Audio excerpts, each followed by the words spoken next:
जय हिंद दोस्तों। हम सबके मन में कभी ना कभी तो ये बात जरूर आई होगी कि आखिर मरने के बाद होता क्या है। आत्मा स्वर्ग और नरक में कहाँ जाती है या फिर दूसरे शरीर में प्रवेश कर जाती है। और इन्हीं सब के सवालों का जवाब आज हम शास्त्र अनुसार देंगे। गरुड़ पुराण में बहुत स्पष्ट रूप से मौत के बाद की दुनिया के बारे में बताया गया है। इससे पहले कि हम आगे बढ़े, अगर आपको इसी तरह के गूढ़ रहस्य के बारे में जानना पसंद है तो चैनल को सब्सक्राइब करें और वीडियो को लाइक करें। तो चलिए अब हम चर्चा पे आगे बढ़ते हैं। सबसे पहले मौत आने से लगभग 4-5 घंटा पहले पैर के नीचे मौजूद शरीर के चक्र का पृथ्वी से विच्छेद हो जाता है। ये संसार से अलगाव को दर्शाता है और मृत्यु से कुछ चंद घंटों पहले उस व्यक्ति के पैर ठंडे होने लगते हैं। और आखिर में जब मौत का समय आता है तो यमदूत आत्मा को आगे का मार्गदर्शन देने के लिए उसके सामने प्रकट होते हैं। सबसे पहले मृत्यु सूक्ष्म रज्जु को काट देती है। सूक्ष्म रज्जु शरीर और आत्मा के बीच एक तरह की कनेक्शन होती है जो दोनों को साथ रखती है। जैसे ही ये सूक्ष्म रज्जु कट जाता है, एक प्रकार की आकर्षण या मैग्नेटिक फोर्स आत्मा को ऊपर की तरफ खींचने लगती है।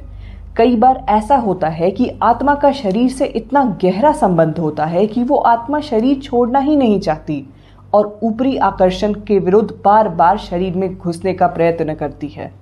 इसी वजह से कई बार आपने लोगों को मृत्यु के पहले तड़पते देखा होगा।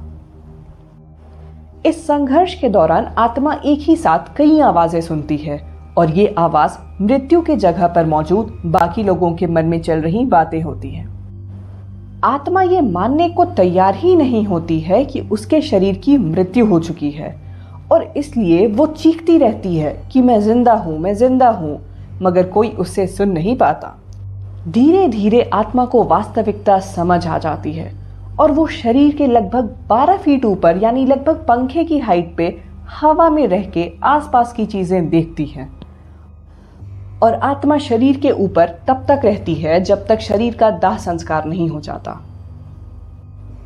दाह संस्कार के बाद आत्मा अपने अस्तित्व के मुख्य सार का नाश मान लेती है और अपने शरीर को पंच तत्व में विलीन होने की बात को भी मान लेती है। इस वक्त आत्मा को अपनी स्वतंत्रता का एहसास होता है और वो सिर्फ सोचने की इच्छा से कहीं भी आ जा सकती है। शरीर में रहने पर जो भी बंदिशें आत्मा पर थी वो अब उन सब से मुक्त हो चुकी है।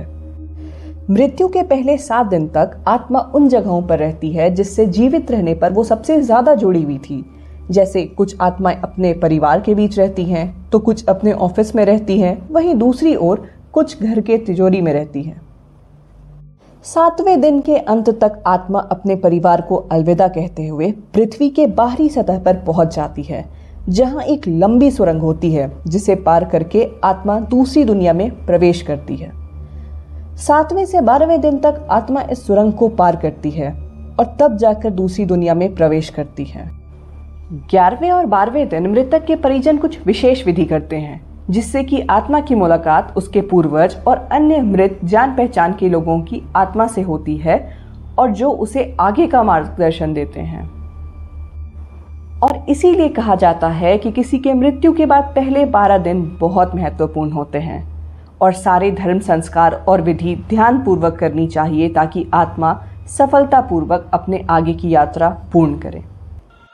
अब आगे आत्मा के साथ क्या होता है और कैसे उसके कर्म फल का फैसला होता है, ये हम आपको अगले वीडियो में पार्ट 2 में दिखाएंगे। कंटेंट पसंद आए तो वीडियो को लाइक करें एंड चैनल को सब्सक्राइब करें। धन्यवाद।